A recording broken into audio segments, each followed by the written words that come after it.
오늘 76주년 맞이하는 광복주일 주님 앞에 나와서 함께 예배하고 있습니다. 광복주일 예배로 우리가 다시 현장 예배를 재개할 수 있는 것이 또 깊은 의미가 있다는 생각이 듭니다.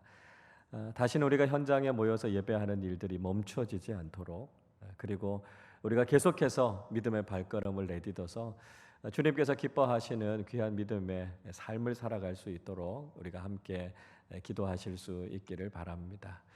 소중한 것을 잃기 전까지는 그 소중함의 가치를 잘 모릅니다.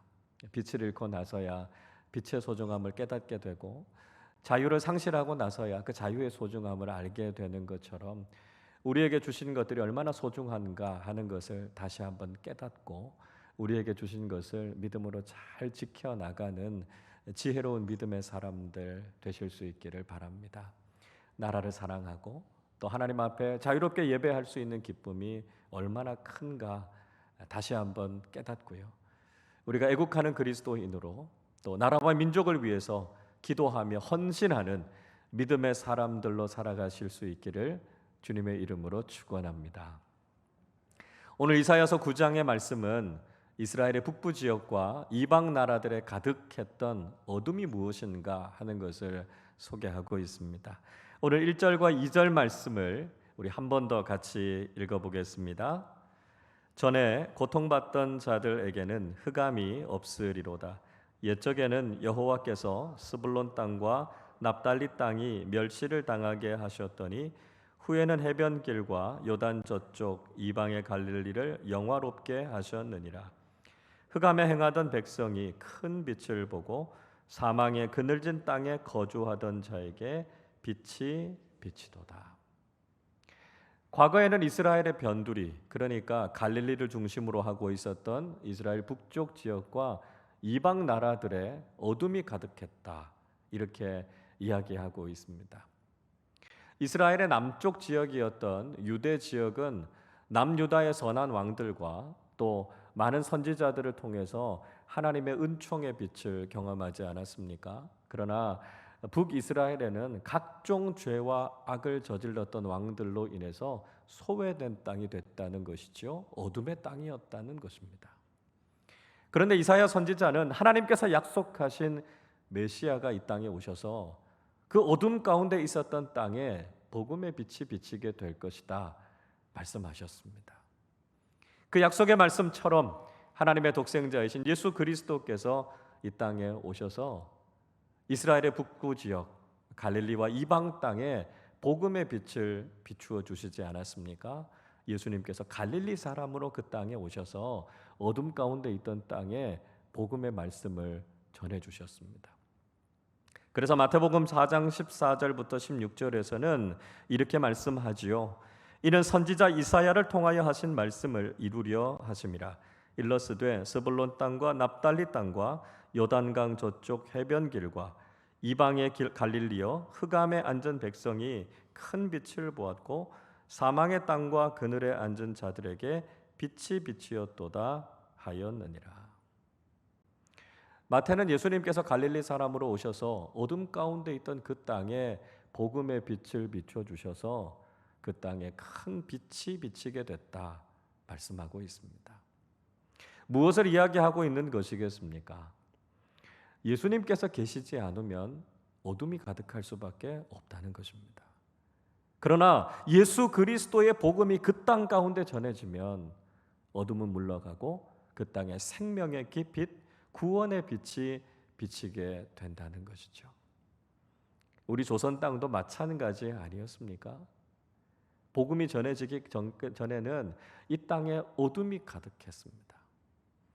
그래서 복음을 가지고 이 땅에 왔던 언더우드 선교사의 일기에는 이런 글이 있습니다. 주여, 지금은 아무것도 보이지 않습니다. 주님, 메마르고 가난한 땅, 나무 한 그루 시원하게 자라오르지 못하고 있는 땅에 저희들을 옮겨와 심으셨습니다. 그 넓고 넓은 태평양을 어떻게 건너왔는지 그 사실이 기적입니다. 주께서 붙잡아 뚝 떨어뜨려 놓으신 듯한 이곳, 지금은 아무것도 보이지 않습니다. 보이는 것은 고집스럽게 얼룩진 어둠뿐입니다. 어둠과 가난과 인습에 묶여 있는 조선 사람뿐입니다. 그들이 왜 묶여 있는지도 고통이라는 것도 모르고 있습니다. 고통을 고통인 줄 모르는 자에게 고통을 벗겨주겠다고 하면 의심부터 하고 화부터 냅니다. 조선 남자들의 속셈이 보이질 않습니다. 이 나라 조정의 내심도 보이질 않습니다. 가마를 타고 다니는 여자들을 영영 볼 기회가 없으면 어쩌나 합니다. 조선의 마음이 보이지 않습니다.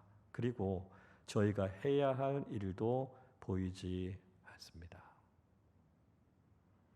이 땅에 최초의 선교사라 와서 복음의 빛, 변화의 빛을 전혀 발견하지 못하는 그 어둠이 얼마나 이 땅 가운데 가득했는지를 그는 일기를 통해서 고백하고 있습니다. 그러나 어둠이 가득했던 이 땅에 하나님께서 복음의 빛을 비추셨습니다. 130여 년 전에 선교사들을 통해서 이 땅에 복음을 비춰주셔서 이 땅에 이 깊은 어둠이 사라지게 된 것이죠. 교회가 세워지고 구원의 빛이 비치게 됐습니다. 학교를 세우고 병원을 세우고 사회복지기관들을 세워서 무지의 어둠, 질병의 어둠, 차별과 소외의 어둠이 이 땅에서 사라지게 된 것이죠. 미신과 우상 숭배로 인해서 깊이 뿌리 박았던 영적인 어둠이 복음의 빛을 통해서 사라지게 된 것입니다. 이 땅, 이 나라 가운데 복음이 밝은 빛을 비추게 된 것이죠. 우리가 바로 그 복음의 빛을 통해서 영적으로 다시 소생할 수 있게 되었던 것입니다. 그런데 문제는 무엇입니까? 오늘날 다시 어둠이 기승을 부리고 있다는 것입니다. 복음이 전해진 지 채 150년이 되지 않았는데 복음의 빛이 점점 힘을 잃어가고 있습니다. 복음의 빛에 일격을 당했던 어둠이 또 다른 모습으로 우리의 삶을 점령해 오려고 하고 우리의 신앙을 위협하려고 하고 있습니다. 다양한 모습으로 복음에 비춰진 예수 그리스도를 공격하고 있는 이 어둠의 세력이 무엇인가 하는 것을 우리가 바르게 깨닫고 우리가 믿음으로 잘 대처할 수 있어야 한다는 것이죠. 먼저는 세속화라고 하는 어둠이 우리를 공격해 오고 있습니다. 세속화의 특징은 내세에 대한 소망을 현세에 대한 집착으로 바꾸어 놓았다는 것입니다. 많은 사람들이 하나님 나라에 대한 소망을 가지기보다는 그저 이 세상에서 좀 더 편하게 더 많은 것을 가지면서 살아가려고 합니다. 때로는 그리스도인들조차 하나님 나라 소망을 바라보면서 그 가치를 추구하는 것이 아니라 세상의 가치에 우리의 마음을 빼앗기고 있다는 것이죠. 여러분, 초기 그리스도인들을 한번 생각해 보십시오. 초기 그리스도인들은 전혀 세상의 가치에 관심 갖지 않았습니다. 하나님 나라와 복음의 가치를 추구하기 위해서 그들은 기꺼이 핍박을 감당해냈습니다. 세상에서 아무것도 가지지 못할지라도, 심지어는 원형 경기장에서 맹수들의 밥이 되고 화형장의 제물이 될지라도 그들은 하늘을 바라보며 천국의 소망과 하나님 나라의 상급만 바라보았습니다. 그러나 오늘 이 시대를 살아가는 많은 사람들은 하늘을 바라보기보다는 땅의 것을 추구하면서 살아가고 있다는 것이죠. 안타까운 것은 적지 않은 그리스도인들조차 돈과 권력, 명예와 세상의 가치를 얻기 위해 자신의 영혼을 팔고 믿음을 등지는 길들을 걸어가고 있다는 사실이죠. 우리가 하나님 나라의 가치보다 세상의 가치를 추구하고 살아간다면 우리도 더욱 깊은 어둠 속으로 빠져들고 있다는 것입니다. 두 번째는 거짓과 이단이라고 하는 어둠이 기승을 부리고 있다는 것이죠. 우리 기독교 신앙의 특징이 무엇입니까? 정직이고요, 진리입니다. 예수 그리스도는 진리이신 하나님의 말씀을 우리에게 선포하셨습니다. 진리이신 성령님께서는 거짓이 난무하는 이 시대 속에서 우리가 진리를 따라 살아가도록 우리를 인도하고 계십니다. 그러나 어둠의 영, 거짓의 영인 사탄은 끊임없이 우리를 속이고 미혹하고 있습니다. 그래서 하나님의 말씀, 진리의 말씀인 성경에 관심을 갖지 못하게 하고 있고요. 그래서 무엇이 진리인지 무엇이 거짓인지를 우리가 분별하지 못하면서 살아가고 있습니다. 무엇을 보면 알 수 있습니까? 한국 교회 주변에 이렇게 많은 이단과 사이비들이 기승을 부리고 있는 것은 오늘날 많은 그리스도인들이 무엇이 참인지 진리인지를 분별해내지 못하는 영적인 어둠 가운데 빠져 있기 때문입니다. 우리는 진리이신 하나님의 말씀으로 우리 자신을 채워야 합니다. 그리고 무엇이 진리이고 무엇이 거짓인지를 분별해낼 수 있어야 한다는 것이죠. 그것을 분별해낼 수 없는 그리스도인이라면 어둠 속에 빠져 있다, 이렇게 말할 수 있다는 것입니다. 세 번째는 주변의 여러 환경들과 미래에 대한 어둠이 우리에게 걱정과 염려를 더하고 있습니다. 우리가 미래를 전망해 볼 때 긍정적이고 낙관적인 전망을 이야기하는 사람들 그렇게 많지 않습니다. 오늘 우리가 처해 있는 상황을 보면서도 절망하고 낙심하는 사람들 많지 않습니까? 코로나 바이러스로 인해서 우리의 일상과 신앙이 다 뒤흔들려 버리고 말았습니다. 확진자들은 점점 늘어가고 있고요. 지금 우리가 처해 있는 상황들도 점점 더 힘겹고 어려운 상황들이 되고 있습니다. 지구온난화로 인해서 여러 가지 기상이변들이 일어나고 있습니다. 출산율이 줄어들어서 인구는 절벽을 맞이하고 있고요. 민족과 계층 간의 갈등들도 점점 더 심해지고 있습니다. 오늘의 상황, 또 앞으로의 전망이 너무 어둡고 염려가 돼서 그것 때문에 절망하고 어둠 속으로 빠져들고 있는 이 시대 속을 살아가고 있습니다. 그래서 자칫하면 다시 어둠이 우리의 삶과 이 나라 민족을 점령할 것 같은 위기의 상황 속에 있다는 것이죠. 자, 여러분, 이 상황 속에서 하나님께서는 우리에게 어떤 전망, 어떤 비전에 대해서 말씀하고 계실까요? 오늘 3절의 말씀을 우리 같이 한번 읽어보겠습니다. 주께서 이 나라를 창성하게 하시며 그 즐거움을 더하게 하셨으므로 추수하는 즐거움과 탈취물을 나눌 때의 즐거움 같이 그들이 주 앞에서 즐거워하오니. 자, 이사야 선지자가 무슨 이야기하지요? 이스라엘 백성들을 하나님께서 창성하게 하실 것이다 말씀하고 있습니다. 창성하게 하다라고 하는 히브리어 단어 히르비타라고 하는 말은 수적으로, 양적으로 증가한다는 이야기입니다. 그러니까 외형적으로 성장하는 것을 이야기합니다. 내적으로, 영적으로만이 아니라 겉으로 보기에도 훨씬 더 풍요로워질 것이라고 말씀하고 있습니다. 지금 이스라엘 백성들이 처한 현실은 전혀 그렇지 않았습니다. 강대국들의 공격을 받고 있지요. 전쟁이 끊임없이 일어나고 있습니다. 이제 곧 이스라엘이 멸망하게 될 것이고 포로로 끌려가게 돼서 그 숫자가 줄어들게 될 것입니다. 그런 현실 속에서도 이사야 선지자는 하나님께서 주시는 창성함의 비전을 선포했습니다. 왜 그랬을까요?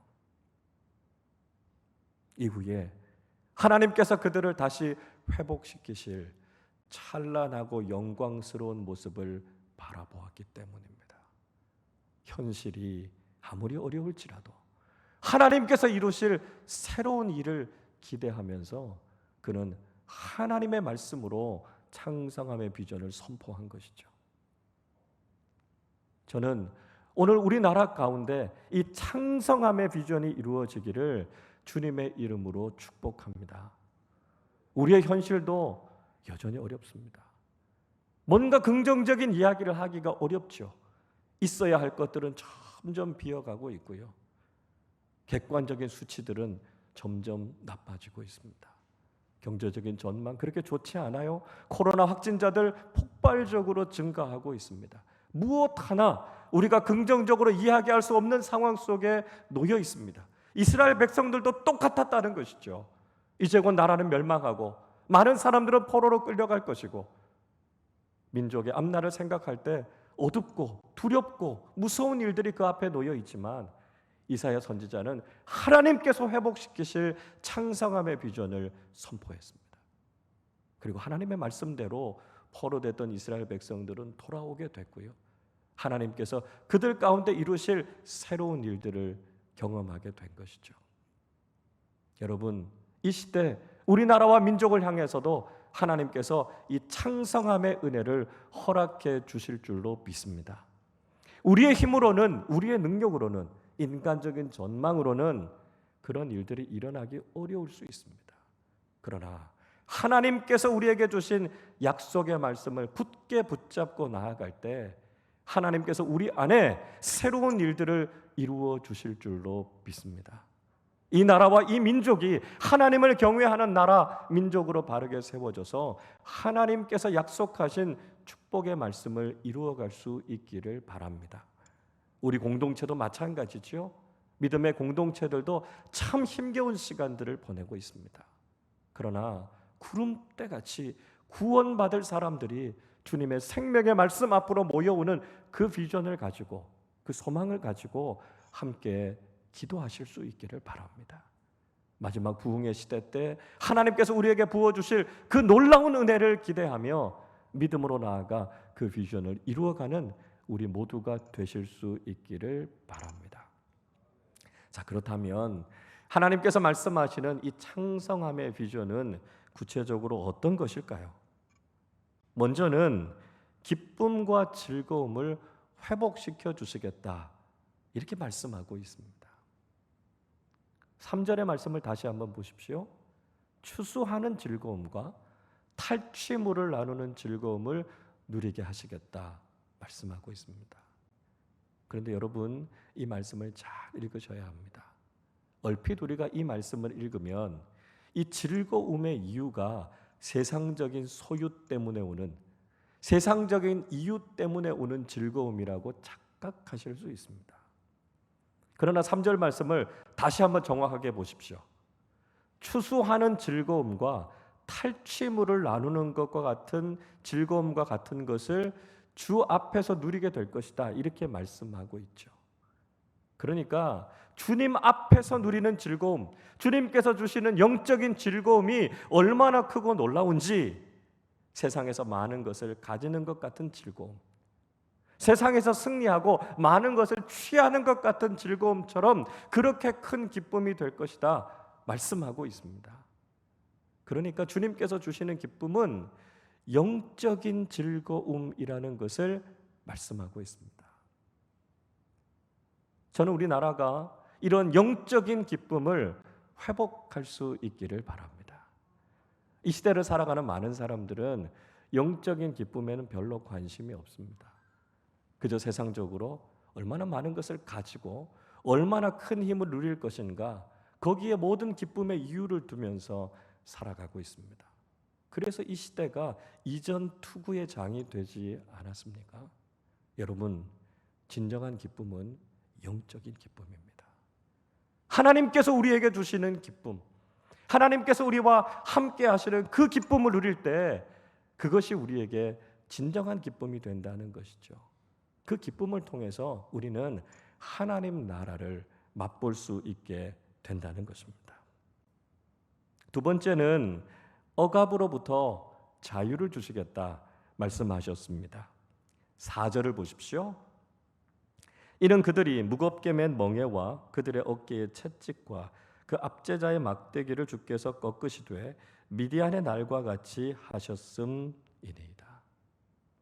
무겁게 맨 멍에, 그들의 어깨에 있는 채찍질, 압제자의 막대기, 그것을 주님께서 꺾으시겠다 말씀하고 있습니다. 그동안 이스라엘 백성들이 경험했던 모든 억압과 압제를 하나님께서 꺾으시고 자유를 주시겠다는 것이죠. 우리가 자유를 잃어버렸다라고 하는 것이 얼마나 고통스러운지를 우린 충분히 경험하지 않았습니까? 일제 36년의 압제 속에서 자유를 빼앗기며 살아가는 것이 얼마나 불행한지를 우리는 경험했습니다. 이런 압제와 속박이 더 이상 없을 것이라고 말씀하고 있습니다. 그런데 지금은요, 우리가 누구의 노예가 되어 있지도 않고 누구의 수하에 들어가 있지도 않습니다. 그러니까 아무런 억압과 압제가 없습니까? 우린 정말 자유하게 살아가고 있습니까? 우리 개인의 삶도 그렇고요. 이 나라도 그렇지가 않습니다. 지금도 여러 강대국들의 눈치를 보면서 우리가 원하는 대로 우리가 하고 싶은 결정들을 하지 못하고 있지 않습니까? 강대국들이 자신들의 이익에 걸림돌이 되는 것이라면 무엇이든지 다 제거해 버리려고 하고, 만약 자신들의 이익에 반하는 일을 하면 가만두지 않겠다, 그렇게 엄포를 놓고 있는 상황 속에 있지 않습니까? 미국과 중국이라는 초강대국의 눈치를 보고 있고요. 이웃 나라인 일본의 경제 보복을 우리는 경험하지 않았습니까? 여전히 우리는 자유하지 못하고 여전히 억압과 압제 속에서 살아가고 있습니다. 이 상황 속에서 하나님께서 우리에게 자유를 주시겠다고 말씀합니다. 우리의 힘으로, 우리의 능력으로 그걸 바꿀 수 없다는 것이죠. 그러나 그 억압으로부터 벗어나서 진정한 자유를 경험할 수 있는 길이 있다면 하나님께서 지금도 온 세상을 다스리고 계시고 하나님께서 온 세상을 경영하고 계신다라고 하는 것을 믿는 믿음에서부터 출발한다는 것이죠. 이사야 선지자는 바로 이런 하나님의 세계 경영을 경험했습니다. 이사야서 14장 24절은 이렇게 말씀합니다. 만군의 여호와께서 맹세하여 이르시되 내가 생각한 것이 반드시 되며 내가 경영한 것을 반드시 이루리라. 당시의 강대국이었던 아수르가 남유다를 공격해 왔을 그 당시에 하나님께서 강대국인 아수르를 막으시고 그들을 멸망시키는 그 과정 속에서 이사야 선지자는 하나님의 세계 경영을 경험했습니다. 26절 27절에서도 이렇게 말씀하지요. 이것이 온 세계를 향하여 정한 경영이며 이것이 열방을 향하여 편 손이라 하셨나니 만군의 여호와께서 경영하셨은즉 누가 능히 그것을 패하며 그의 손을 펴셨은즉 누가 능히 그것을 돌이키랴. 이사야 선지자는 이것이 바로 하나님의 세계 경영이라고 말씀하고 있습니다. 비록 우리의 눈으로 보기에는 세상의 강대국들이 지금도 모든 것들을 다 다스리는 것 같지만 그 모든 나라와 그 모든 권력 위에 진정한 왕이 되시고 모든 역사와 시대를 다스리시는 분이 하나님이심을 믿는 하나님의 세계 경영을 경험한다면 우리는 하나님께서 주시는 참된 자유를 누릴 수 있게 된다는 것이죠. 하나님께서 지금도 온 세상을 다스리고 계심을 믿고 모든 억압과 압제를 꺾으시고 우리에게 참된 자유를 주시는 하나님의 은혜를 경험하실 수 있기를 바랍니다. 셋째로, 전쟁으로부터 평화를 주시겠다 약속하셨습니다. 5절을 보십시오. 어지러이 싸우는 군인들의 신과 피 묻은 겉옷이 불의 섭같이 살라지리니. 어지럽게 싸우는 군인들의 신, 피 묻은 겉옷, 아주 명확하게 전쟁을 묘사하고 있습니다. 그런데 이 모든 것이 불의 섭같이 살라질 것이다 말씀하고 있습니다. 섭이라고 하는 것은 불쏘시개를 이야기하죠. 불을 피우고 나서 불쏘시개를 그 불에 던져서 다 살라버리는 것처럼 하나님께서 그런 전쟁을 다 그치게 하시겠다고 말씀하고 있습니다. 지구촌 곳곳에 지금도 전쟁과 분쟁이 끊이지 않고 일어나고 있지 않습니까?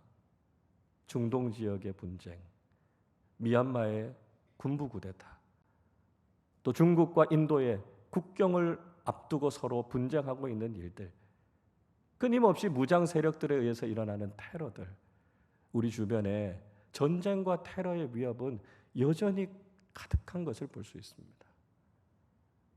특히 유일한 분단 국가로 존재하고 있는 이 나라 이 민족은 가장 위험한 상황 속에 있습니다.